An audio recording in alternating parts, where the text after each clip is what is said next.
Utica area. He lives in New York Mills. He watches our program up in Utica, and he was good enough to send me, I'm not just a motorhead. There are other things that I do like, and this is one of them.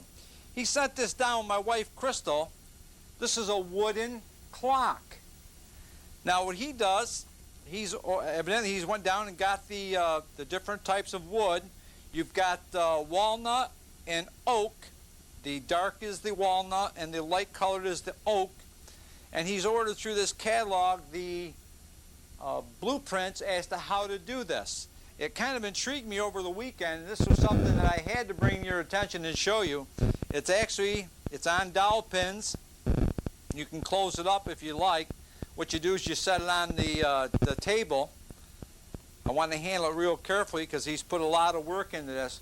I can appreciate anything that a lot of time and effort goes into. And you can see there's been a lot of time and effort put into this clock here. Just like we do with our picture page, I wanted to show you this clock, so you may not want to do the hot rod end, but this here may appeal to you. What you could do is it also comes with the instructions. Make sure I get them up here in the right direction. It actually comes with detailed instructions as to how to do this. I didn't realize that there was a catalog on the market that did this kind of nice woodworking for the hobbyist. I would assume this looks like a professional job to me, but I would have to say it's probably for the hobbyist. And the only reason I brought it to your attention is because this one right here is one that I made. And it's of a similar nature with the exception that it's a light. And I used the two different woods, the walnut and mine is pine. And I got to tell you, I made this when I was a freshman in high school. I don't want to bring to your attention my age, but this fellow's pretty old. And it's the same thing, whether you're doing woodworking or automotive engines or transmissions, or like now, we're into the upholstery end. It's got to be something that you like to do. You're not going to invest a lot of time and effort into something that doesn't make you excited, doesn't give you that nice feel of accomplishment when you're done with it. What I want to do is I want to turn to the upholstery right now. Let me just move this out of the way. I'm kind of afraid that I'm going to drop this. There. Now, for you guys, you've got to take a look at the upholstery that's in your car now. You want to make a decision as to what you like. This is the stock appearance of the upholstery that was on this seat.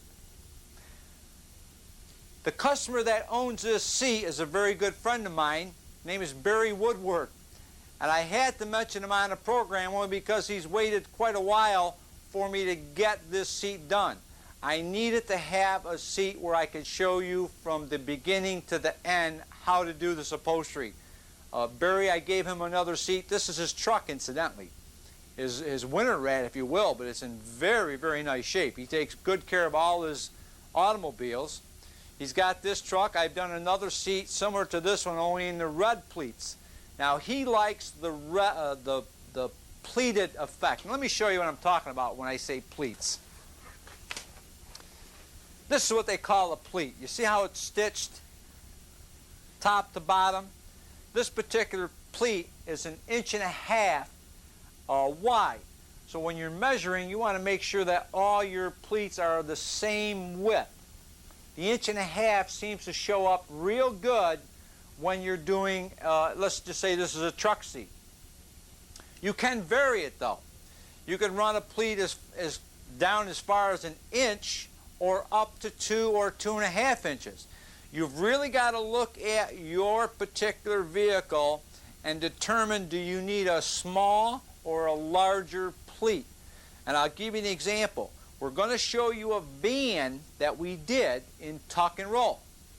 Now, when you're looking at such a large object, if you did it in all small pleats, you're going to lose the effect of the pleats as you look into the van because they actually run into each other. So you've got to actually do some studying before you get, and let me show you, because of the size of the vehicle that we were doing, I actually went in, and I've got two of them right here. We've done several different ones. This is nothing more than an oak hardwood board. They're the truest when it comes to dimension. This is a 4.5 inch, this is a 5 inch wide.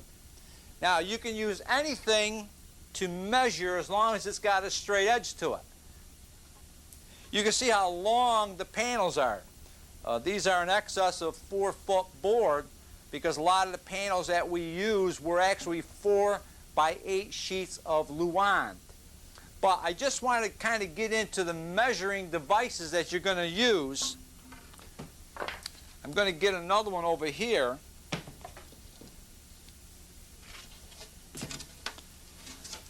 Now here's a board that I've done. Can you see the lines on this board? And I've got little nails, top and bottom. This is where we made that 1.5 inch pleat. Now, if you were going to do an inch, this is 1.5 inches, or 2 inches, you would do it the same exact way. You'd come across the top and measure to your dimension. Let's just say the 1.5 inch.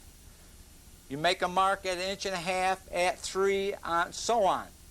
You mark the top, you mark the bottom. Now what I like to do is I draw the actual line so I can see what it's going to look like.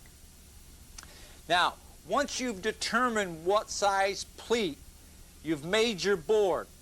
Now you can go ahead, let me show you the diamonds next. I'm going to pull a diamond seat over in a moment, but I want you to see that this is nothing more than a piece of Luan board, a little 1/4 inch thick Luan. And can you see let me sneak on this front side. Can you see how I've done it? I've actually made a square because I want to start off with a square piece of material. This particular board will accept a 28 by 26 inch piece of material. Now, let me tell you, first of all, 27 is your key number because all your material, or the majority of your material, comes in 54 inch widths. Now, if you want to get two panels side by side, you've got to limit your panel width to 27 inches. On a truck seat, you need to go to 28. So you can't go across the width of the roll, you've got to go up the length of the roll. And this is something that you want to make sure when you're measuring, like on your little, the seat in your car, if you've got a bucket seat, it's probably only going to be 12 to 14, maybe 16 inches wide. You don't need to make it this large. I make it this large because I do a number of them. So instead of making a board for each, I make one board, and if I need a 12 inch or a 14 inch, I only cut the material to this dimension right here. Let me show you this diamond here. I think you've seen it before.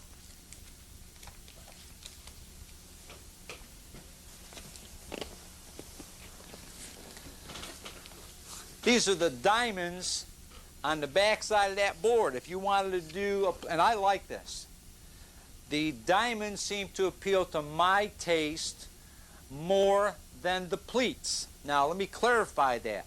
I've got diamonds in my Corvette. I've done the seats, and this is one of them, and I've done the door panels and the kick panels in the diamond. In my vans, I've got the pleats. So it depends on what vehicle I'm looking to do is what design I'm going to use. Now these particular seats right here, I made these 10 years ago. I had to take them out of the car a couple years ago. These are the original seats, and that's coming back to when I told you that you have to take a good look at what you're doing. The original seats on this car were just not comfortable enough for my use. Maybe I'm a little bit heavier than the normal guy. So what I did is once I took the original cover off, I went in there and I added a I glued, in other words, to this space here, I glued a 1/2 inch of foam over the entire foam structure that's there. Then when I went ahead and made my pieces, I put these together with an additional 1/2 inch of foam. So for you guys that have got a Corvette and you're looking at this seat and you're saying, boy, it's a lot larger than the one in my car, only because I made it for my particular body. You could do the same thing for your car. You may find that you want a little bit longer, a little bit wider, a little bit higher, a little bit deeper. And we'll get into different types of fillings that you can use between foam rubber, cotton, polyfoam. But today I want to kind of draw on the design. You go out there and you look at your car and you've seen the different pleats. Or let's just say, for instance, you've seen someone else's vehicle that you like the design in their particular car. You can duplicate it. If you've seen it and you've got an idea of what it looks like, you do just like I did. You take that little board and you start drawing lines on it until you can. These particular diamonds are what they call, it's a 3-inch wide by 5-inch long diamond. So when you're setting your work up, you're actually coming down 3 for the width and going over 5 for the length of it. But you can vary the size of the diamonds depending on what you like. You can go smaller, you can go larger. There again, if you've got a large van, you don't want to use a real small pleat or a real small diamond. You want to get into something that's going to accent where when you open up the doors or when you're looking inside, you don't lose the distinction on the pleat because it's just a hair too small and they all kind of blend into each other. It's like putting that picket fence there. If you look up a picket fence and you're right on it, you really don't know. It looks like a solid piece of wood. But as you move over a little bit, then you'll notice that, oh, there is a space between them. And that's what you want to look at when you're deciding what type of upholstery you're going to use. That's the diamonds. That's the back side. Now this is the tuck and roll. I'm going to set this out and show you. Same thing. You could take this tuck and roll. You can either run it straight up and down, like we've got right here.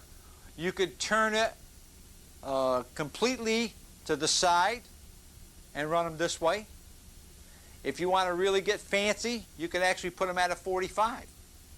So what you do is you take your passenger seat or your driver's seat and run it this way. Take your passenger seat and run it this way. The nice thing about doing upholstery is it's your own creation. You're going to do what you like the best. I'm only going to show you the different styles and procedures that you can use for it. But just remember, that seat that I just showed you, I did it 10 years ago. And if I put that seat up against this one, which I've just done in the past few weeks, you can't tell the difference. What I use is I use what they call a heavyweight vinyl. The heavyweight vinyl is it's a 40-ounce vinyl. You can buy, and all vinyls are not the same. Vinyl comes by weight per square inch on the run. It'll start out with 25 ounces, 28, 30, 32, 36, and 40. The difference is the 40 ounce is given what they call a cold crack factor. If you want to, this particular material that I use, it's very heavy. It's very hard to work with. But if you want a job that's going to last a lot of years, this is what you're going to use. Because this is actually made for outdoors. For that truck seat, that grader, that outdoor piece of equipment, where you know that it's going to be wet constantly, it's going to be into the weather. That snowmobile seat, there's a good example. It could be down as far as a minus 30. A 25-ounce fabric will not hold up under minus 30 degrees. You've got to choose the right fabric. This is the one that we chose only because, even though it's hard to work with, I want the strongest that I can possibly get. Now I want to set up to show you how to do some marking. So give me about a minute and we'll be right back. I hang out with a pretty trashy circle. The circle that helps this circle by recycling trash. We sort glass, plastic, separate cans, stack newspapers, and magazines. Now, thanks to us, there are lots of products made from things we've already recycled. This cereal box wants your Sunday paper. These paper clips, in a more daring life, of 56 convertibles. The circle works like this. It starts when we recycle trash at home and at work. It's completed when we buy products made from or packaged in recycled materials. How do you know the difference? Check the label for something called post-consumer recycled content. It looks like this. Make a mental note. Then buy the highest percentage of it you can find. You'll save a tree, you'll save energy, and in your own way, you'll help save the world. Complete the circle. Call 1-800-CALL-EDF for your free Buy Recycled shopping guide. 1-800-CALL-EDF. Glad to see you back after that nice little break. Now, what we've got is you're going to need 4 pieces of the same width and length. We're going to make this piece, the bottom, and the drivers. You're going to start out with a plain piece and whatever color you're using. We're using black right here. You may have red or green or orange, whatever the color may be. You want to make and cut it. Now this particular one is 28 by 26. I'm going to set it down.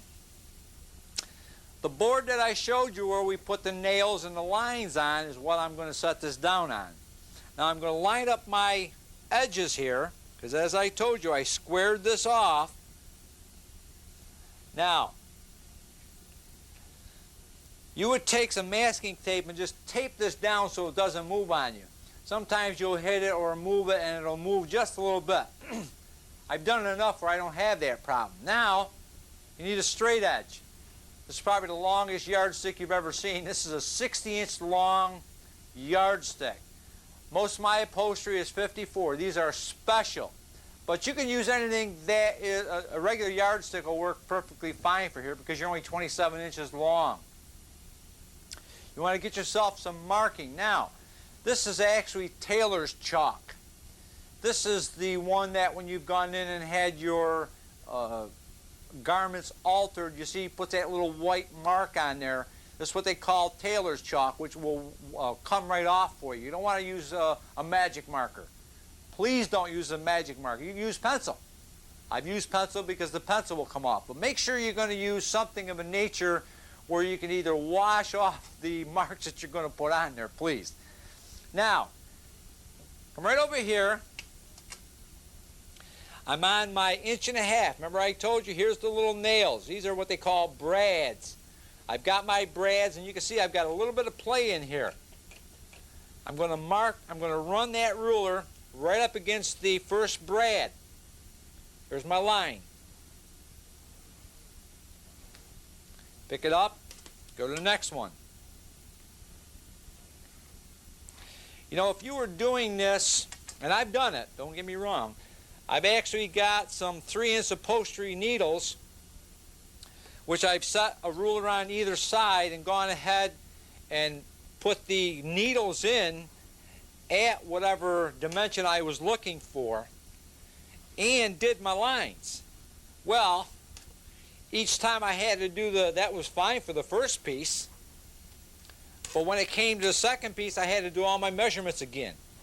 So I found that it's easier to make a little more permanent in the time that it takes you to set up 4 times. You can set up 1 time on a little piece of board like I've got here, and you've saved making that same pattern 3 times. It's probably taken me a minute, and I'm talking.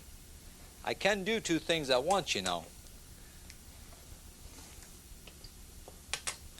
And if this was your car seat, where you only needed maybe 8 ribs or 8 pleats, you'd have been done already. You could actually make 2 if you wanted to on your car seat. There's the lines. Now that's what you're looking to do. Regardless of if they're 1 inch, 1.5 inches, 2 inches, it really doesn't matter. what you're doing is you're looking to strike a line on the vinyl. Now, before I go any further, I'm probably going to tell you this a couple times.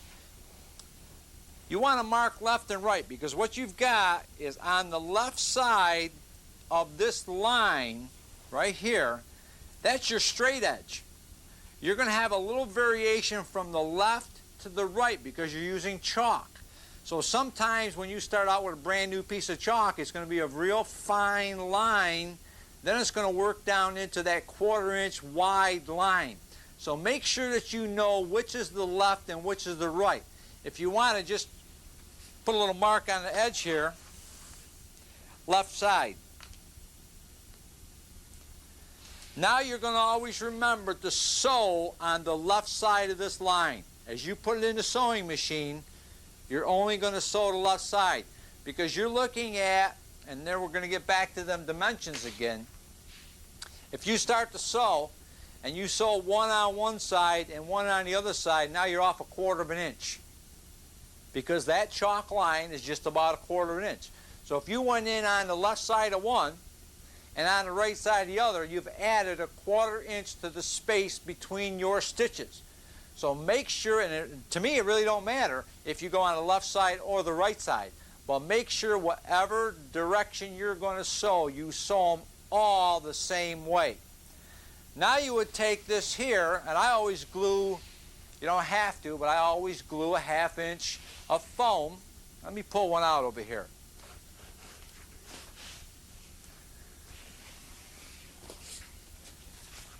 You can see I've left the marks right on there. I've gone through and I've sewed it, and you can see now I'll go back in there with a little solvent and wash that white right off of there real nice. But I wanted to show you, because you see the back side? I went ahead and I glued the 1/2 inch of foam to the back side of the vinyl. This gives you that nice puffy effect. Makes it a little more comfortable, and it makes the pleats more distinct. You can actually see how nice and round they are. With no foam, it's actually going to be flat. You could puff it, but you're not going to get the same effect that you would by putting the foam underneath. Now, there's my, let me see. That's my driver's side. That's my passenger side. Now you've got to hook them together with a center point. This particular one here, and you could kind of pick them at random. You can make them anywhere from 8 to 10 to 12 inches wide. Because this truck seat is so wide, I went right to the edge here,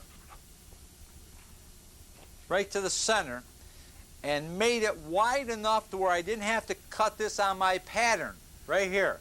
I had to cut it in here, and I had to round off the front edge. So you could actually go an inch wider. So instead of doing a 10-inch center, you could do an 11-inch center. It really doesn't matter. A lot of guys go in and they take the outer edge, like on that Corvette seat that I showed you, and they take the outer 3 pleats off and make it flat. There again, this is your vehicle. I want you to take your time and determine what type of pleat, what type of design, and what direction you're going to make these go. Let me just set that over there for a minute. We've already done the back, and we've put it together for you. We're going to show you next week how to complete the bottom of this seat, because what we're going to do next week is we're going to show you how to do some cutting. You've got, on this particular one, we had to cut the center, and on the back side here is one large piece of material that goes all the way across the back. Sometimes you may have 1, 2, or 3 pieces because the back of the seat is not seen. The thing that I always do is I make sure that I've got pleats going over the top of the seat. Can you see where the pleats end right here? Then here's my back piece as it goes down. See that? This is a visual effect. You can cut them off at the front if you want, and we've seen them done that way. I like to wrap them just a little bit around the back side of the seat. So when you look in the front of that car or in the side of that car, you see pleats across the top of the seat and not just plain material. This is another effect. You're looking to create an illusion. By putting pleats on the top, it gives you that ruffled edge. Just like you were doing a cake with the pinking shears and you make the edge of the pie go around. It gives you that illusion. It really doesn't make it do anymore. Doesn't matter if there's pleats or not here. It gives you a nice looking seat. Now also, on the bottom of the seat, let me get this one. You see where they put this 3 inches of gray material? Don't do that. Don't use the vinyl. Whatever color vinyl you're using, convert this to the vinyl. You don't want this gray and there's beige and there's different colors. You don't want that. You want that seat to be all black or all green or all whatever color. So when you see a piece that's added on, because they're going to save money because they're not going to use that material, I don't want you to save money. We're looking for appearance here. Now, I guess we've covered a great deal today. Next week, we're going to get into showing you how to cut these different pieces and actually sew them together. I guess right now, the only thing I want to tell you is, before I go, what's my motto? That's right. Do drags, not drugs, and I'll see you at the racetrack.